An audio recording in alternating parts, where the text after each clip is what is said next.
Hello, everybody, and welcome to Transcend with M, Know Her Story. And today we have Gina with us, and I am super excited to have her here because I know she is an empowered woman. She loves empowering others. She has an amazing, amazing community, and I cannot wait to hear what your story is. So, welcome, Gina. How are you?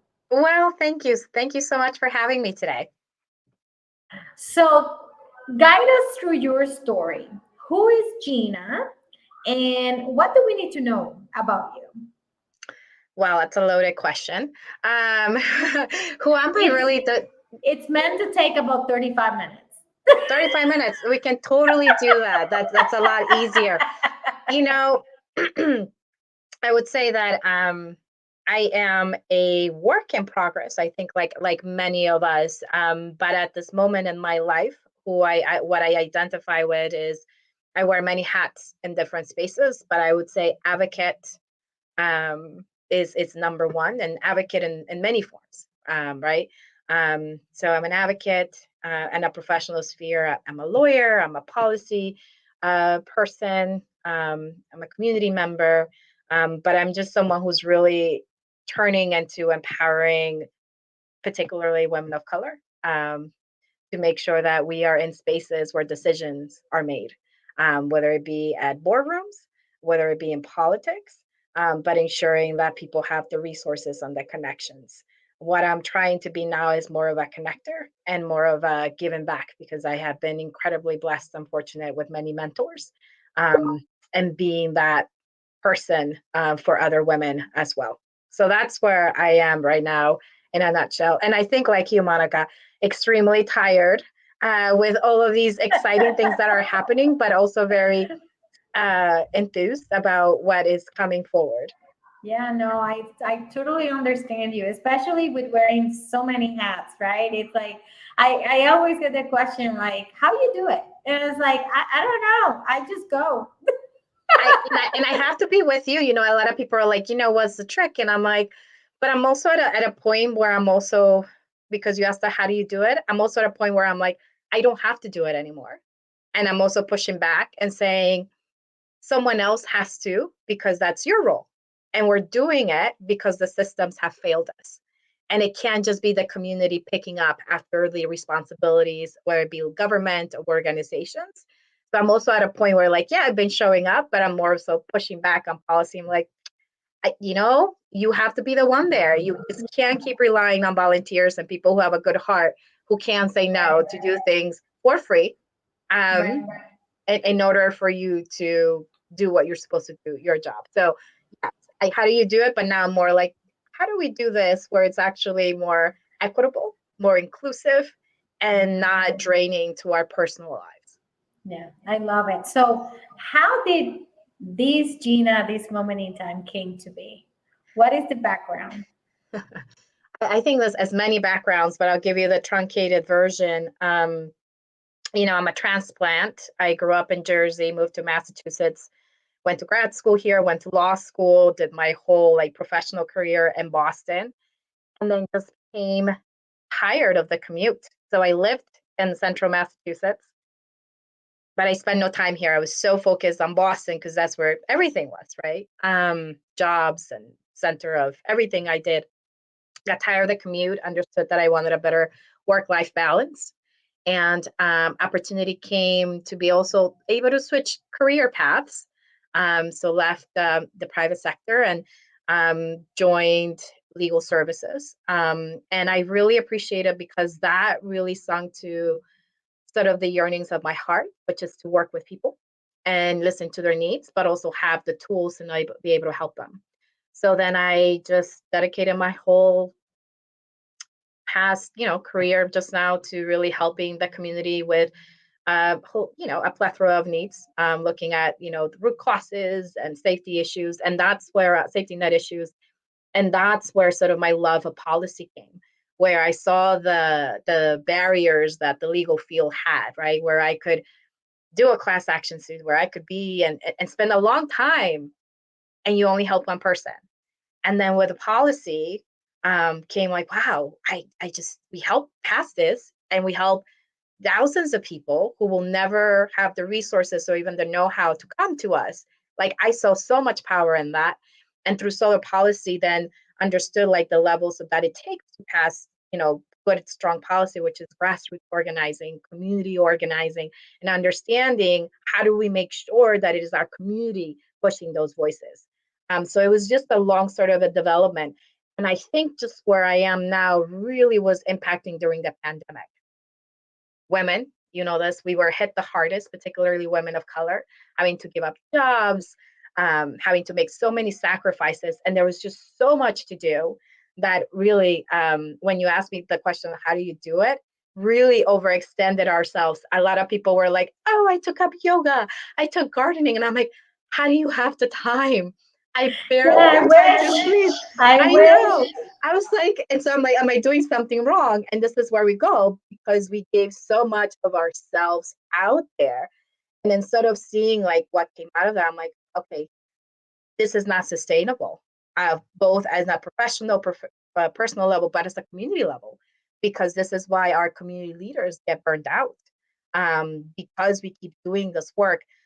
So where I am now is that, like that, the whole path, community advocate, and coming to the pandemic, really putting stuff out there and understanding that we needed more sustainable pieces. And how do we, again, focus on those people with decisions of power, decision-making positions, again, at every level, and our nonprofits, at our businesses, at our local level, at our state level, federal level, to ensure that community voices are raised. Because one of the things that I've been seeing a lot is, we want to value people with lived expertise. We want to value their experiences, but sometimes as being very tokenized and not being listened to as consultants of real policy making. And it also depends, as we work on sort of passing strong system changes, is who's at the helm, right? Because we can have the best policy, but it's those decision makers who are going to make it easier or more difficult. So I've engaged now more into political work as well, to ensure that, people who are going to make a difference have the support to do that. So that's an exciting new chapter that I've been pursuing. How was the transition, right, from the private sector to now having to depend on the community to actually kind of do your job? Because I feel like even if you are an expert at writing policy and all, none of that will be accomplished without the support of the community. So how was that transition? Can you, because I'm ignorant to the topic and to how things work. And I love being ignorant to these topics because I am curious about, how does everything work? Because that's how we met. We met in a community event, and through amazing ladies that are part of my network, and there's like, you have to go and you have to meet these two people, and it's not easy because even like, I don't do any political work or any policy or anything like that, but just trying to get people interest on something, to come together, to vouch for something, to believe in something, or even believe that they can or have the power to do something, it is extremely hard. So tell me a little bit more about that. Yeah. And, I think it's a little bit similar to sort of the work that you do, because you're dealing with the human factor. And it's sort of looking at individuals and how do we tell that story that is meaningful, right? Because if I come to, say, a development officer or a city official and say, hey, I have $10 million and I want to develop this, the doors are going to be wide open. Sure, how can we help you? Connections are going to be made. But if instead I say, hey, we're going to need this amount of money to address the root causes that your poor administration has done, it's more like, oh yeah, no, right. So it's not priority, which is backwards, right? Because if we address the basic needs of individuals, then people have more opportunities. Instead of survive, they can thrive, right? If we invest in, this, if we invest in education, if we invest in people being able to have housing and feeling safe, then the community as a whole thrives. And then we don't have to invest in so many other, instead of just relieve the issues that have happened, right? But those sort of investments are long term. And we see that in other countries, like, for example, Norway. They have like a high tax system, right? But they have cradle to roll, university care, paternity care, right? Like, so it's a different method that we're not used to here, because we hide under the concept of like, pull yourself under the bootstrap. I did this on my own. And that's one of the things, Monica, that I've been noticing when I hear these people like, no, you didn't. You have the privilege of your background, of your parents, of your community, of your skin, of your gender, of your religion. You didn't. Very few people have Right. done this on their own. So, and sort of when we come to sort of this community gatherings of how do we do it, is how do we find commonalities? How do we talk about things that matter, right? So if you care about the budget, we will go and say, look, in order to save the budget, it is better to invest in individuals who are hungry, make sure they have those things. Same thing with students, because then you're creating a workforce. Or, for parents, if parents have access to childcare for the students, then they don't have to leave their jobs. And again, I hone in on that women primarily were the most affected during COVID, because they're frontline providers, right? So if we talk about that, look, if we just address those needs, then people can thrive, and then it will save you in the long run because of this budget. So I do a lot of work on, for example, on safety net benefits like SNAP, the Supplemental Nutrition Assistance Program, which is, again, it's a food security program, which brings billions of dollars here to Massachusetts, to the local economy. And how do we tell them, like, look, these are federal monies that people can utilize, and by you partnering with these different initiatives, it makes it more accessible to people. Because as much as we want to say, like, maybe food pantries or other organizations, there's no other system right now that can help as much as this program, right? So how do we collaborate together? So that was a really round answer, Monica. To get to that, is that we get to the heart of what matters to people, right? So if they care about the budget, if they care about the money, if they care about the stories, we say it that way. And at the end of the day, there's powers and numbers, right? While elections do take a lot of money, it's still about voting. It's about who shows up. It's about who calls. So when you talk about the community, it's letting them know that they have power, and it's such a change. Like I told you, I started off as a legal services attorney, and I remember when I would tell my clients, I'm like, no, you're right, 100% agree with you, but those are policy issues. You need to talk to your representative. Oh, I wouldn't listen to me. I'm like, I think you would. And I remember one of my clients actually wrote, and she couldn't like write, but she wrote a letter to one of her representatives. And it was just like, when they responded, they were like, oh, they actually listened to me. And they didn't know that they had this political power, that they could access this member in Congress, because they thought that they were unknown. So just giving that aha moment, that like, wait a minute, my voice counts as well. So there's that sort of piece in it that definitely does take a lot more numbers. It definitely takes a lot more work.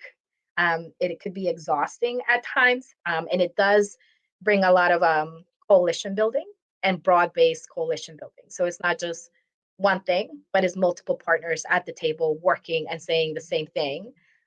So when you're able to show, like, hey, we have all of these diverse individuals, all of these diverse organizations saying the same thing, ideally you will do the right thing and support us. I love it because it's like magic, right? When people identify and understand that they do have power, right? It's like magic, and then they want to go to the next one and go Mhm. to the next one, right? And then that's where, like, they call the other person, or the other person's like, come join me, right? And at the end of the day, then there's this coalition of people that want to do better, and that they understand that it's hard, but it can get done. So tell me a little bit about the work that you did during 2022, because I think it was very powerful work, especially with women. And I think it's work that needs to continue. So tell us about the work, and how can people get more involved? So because I wear a lot of different hats, Monica, I'm gonna need you to be very like tell me which Well, particular role I because know, I'm sorry. So let's talk about the nonprofit and let's talk about the, helping women in the community, and also your political involvement too on helping our senator elect as well, because that took a lot of work with women and with the community and minorities. So I think it is important for us to talk about how much difference can we make when we stick together as a group, right?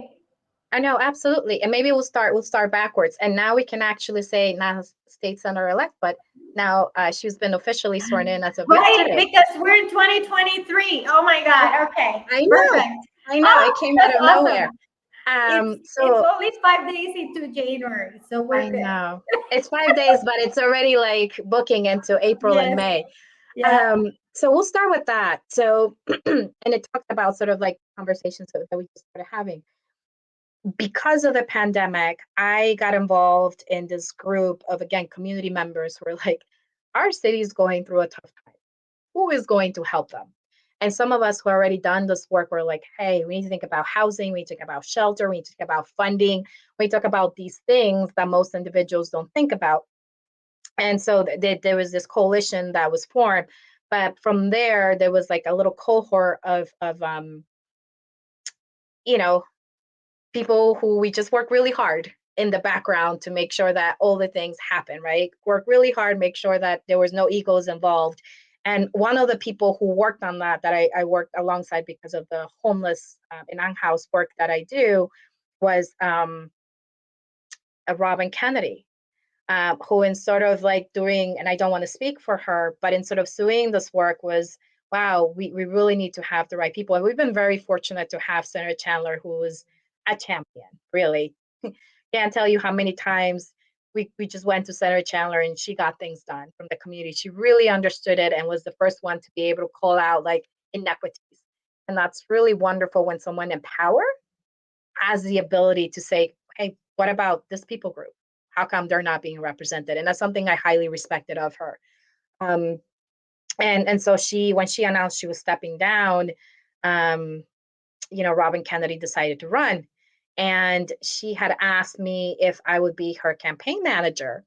And one of the things I said to her, I was like, well, I've never done that before. Like, I know policy. I can run a campaign for a bill. I can do a bill, but as a human, I'm like, I have no idea what I'm doing. It's like, no, no, no, no, no, you have the skill set. I said, oh gosh, I don't know. So I ended up taking a very intensive course from a national organization. One of the first things I noticed, um, no surprise, I was one of the only people that looked like me. And then every single presenter, I was one of the only people that looked like me. The Yeah. only person, there were two people of color out of like maybe 20 plus presenters, and one of them, the presenters, was talked about race and equity, and I'm like, okay, yes, let's have the person of color talk about race and equity, right?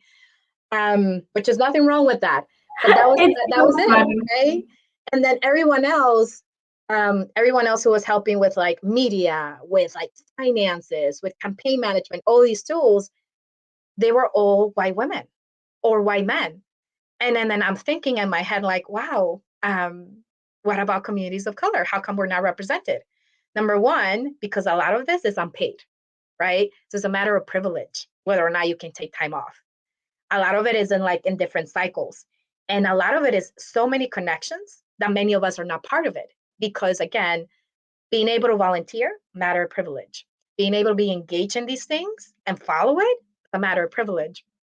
And so that was my first wake up call to this world where I was like, okay, I can see then why when you look at the makeup of our governing body, majority of people are white, majority of people are male.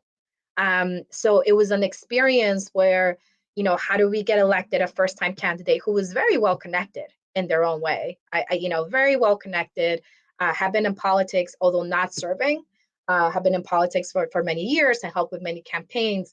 But, she had to work very hard because, again, going after a political system, a male, the patriarchy and all of these things. It's a good candidate. Everybody loved him, but it wasn't about that. It was about how do we put change? It's not one person or the other, but how do we push for change? So for me, long story short, we were successful in making sure that she won. He got sworn in yesterday, which is exciting. But it was, as a woman of color, seeing how much it took to fundraise, seeing how much it took to these connections. I thought at one time, I was like, I would like to run for office. And that was really humbling because I'm like, it's a lot of work. But even as someone like me, who all my life I worked really hard to get to where I am, it's not just about work. I'm like, I don't have those connections, right? Like, I'm not going to have the former governor endorse me. Like, I don't know them, right? I'm not going to have, you know, a certain group of people who can donate. How can I fundraise 50, 100,000, $200,000? And I don't know if you follow like the attorney general race, like one of them was like over $10 million, right? Out of some of the people gave out of their own personal pockets. Like, statewide races are a lot of money. Local races are also getting very expensive. I never understood that until I had to go to one. Yeah, And my business partner and I are always the only two people yeah, on those circles. The insurance industry is very white, but it's very, very involved politically. yes, And when we have to go to Washington, D.C., we go every April to Washington, D.C., and we do like the insurance legislation, and we're involved in a couple of things here in the state. We're the only people of color, just me and him, yeah. And that's an which issue. is crazy. Which is crazy. Yeah, and it's 2023, and it's Massachusetts, which is supposed to be like this progressive state that I always keep telling people because I do national work now. Don't believe it. We might be on some parts, but there's a lot of internal racism, right? Systemic and structural There racism that is. keeps us from being in these spaces. I mean, if you look again, like the parties, look in Massachusetts, it's very white. The fact that we're celebrating, like, yes, another candidate of color made it. I'm like, when is it going to become normalized? Because there's so many people, and not the willingness is there, it's just the opportunities. And so in watching that, I said, I learned a lot, and I'm really proud that right now I'm helping a dear friend and community member, which you will be excited, which you have on your podcast, who's running for city council. And so everything I learn, I want to make sure that I'm able to put it in her campaign, because again, she's a woman of color, she's Latina, and it's someone who I'm excited about that's going to make change. So I'm really grateful for the opportunity that I had in running, our new Senator Kennedy's campaign, because I'm hoping to utilize those tools to help women like us, who don't have those resources, who are gonna face more barriers. I think Robin's campaign is a perfect example, right? Someone who on the face it should be like, oh, it's easy. This is a white middle class woman with these resources, and it was very hard, because the system is set up against sort of this progressive change that we want to see. And if it's with people who have these privileges, how much is it going to be for us? But it doesn't mean that it's impossible. It just means that this is the part where I'm excited about. How do we connect more of our people with these resources? Because we have the numbers. We just need the engagement, and we need the opportunities to make sure they could do it. I'm super excited at the federal level. We had the first, what is his name, Frost, 35-year-old who made it into Congress. That's huge, right? Man of color, can't even get an apartment because he had bad credit, because he was, again, overing. How And funny! it's, How funny is that? I know, but that shows the reality that, again, most people can't campaign, and that's something that people don't tell you. um, People take off from work. Who can take off from their work for like 5, 6, 7 months and campaign, right? A lot of people, especially at the state level, like, or at the federal level, it's just a different game, right? And let's start local, right? Local really affects us, and that's where my focus is right now. How do we support um, women of color running for office, and taking whatever knowledge we have and those resources to make sure that they have a good shot at doing this?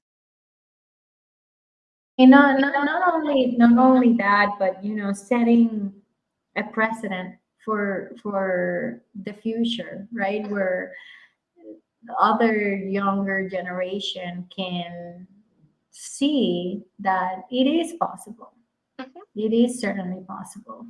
So I am really excited, to see the changes coming, because I believe that, we were part of that change, and it's like we have to continue contributing to that change. Tomorrow is a big day too for our community with Eric, and whatnot.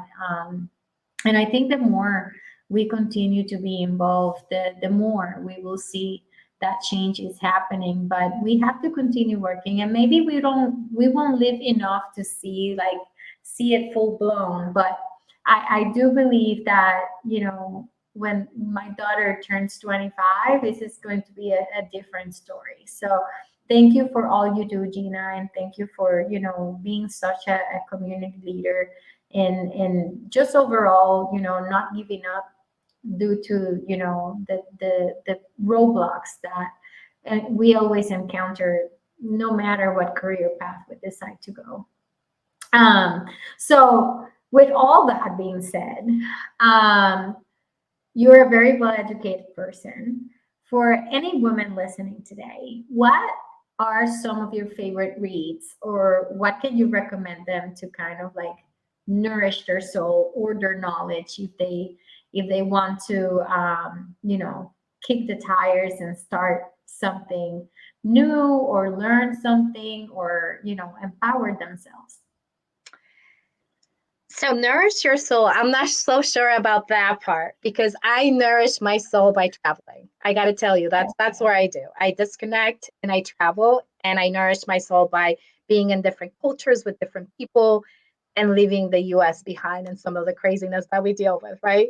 So that's what I would say. But what have at some of the books like last year that really impacted me on sort of the work and the way I look at things?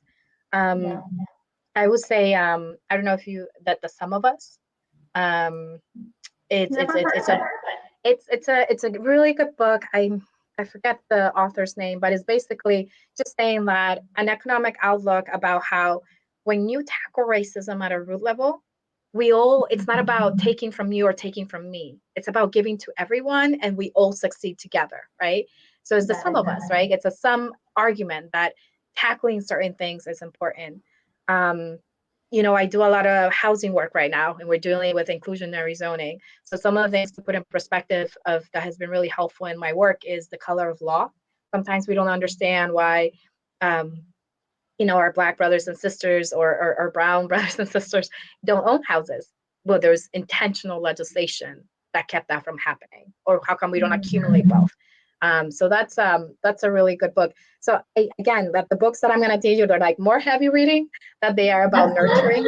But for me, that's sort of what sort of like propels me to say like, okay, this is what happened. And I will say one of the last books that I was reading, I'm almost done, is Cast, which again, it just shows how we have an intentional, a very intentional system that we don't talk about sort of in the US in our caste system and bases it up on other countries. And it shows again how we can be intentional to sort of break that and acknowledging our privilege in every way. But more importantly, and I go back to this, that as we are in spaces, calling out that privilege and making sure that other people are with us, not just us at the table. amazing, amazing. I love it. And just to close, and I think your story is pretty amazing, and what you do, it's completely inspiring. What message of empowerment can you give, to our listeners and women that want to be part of the change, or want to start, something new that can drive change? Yeah, I would say that you're gonna hit roadblocks like everything, but Frank's gonna hit.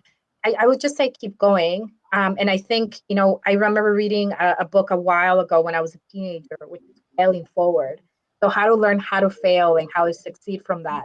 So learning those mistakes that we make along the way and making them into empowerment. I would say the message of empowerment is that, particularly in community work and issue works, we tend to see black and white, and not just see things in very layers. And I would say that, let's make sure that we treat people like human beings and we separate our roles from who we are, and sort of help one another. I can't tell you how much, and sort of doing this work, sometimes we have forgotten that we're all human beings and we just have to be cordial and kind. So I think, my if I would say anything about an empowerment, it's just, treat people kindly, see them as human beings, and definitely lend out a hand when it's necessary and help those individuals rise as you're rising along. I love it. I love that you say, differentiate your role from who you are. I'm going to take that to bed tonight. For sure. For sure. Thank you, Gina, so much for being here today, for making time out of your busy day, for sharing with us, your story and, everything that is important to you. And I cannot wait to see what you continue to build and where do you continue to go. And, doing work together, because that's what we're here for, supporting each other and making sure that we see each other succeed. So thank you so much for being here today. And thank you for having me. Take care. All right, take care.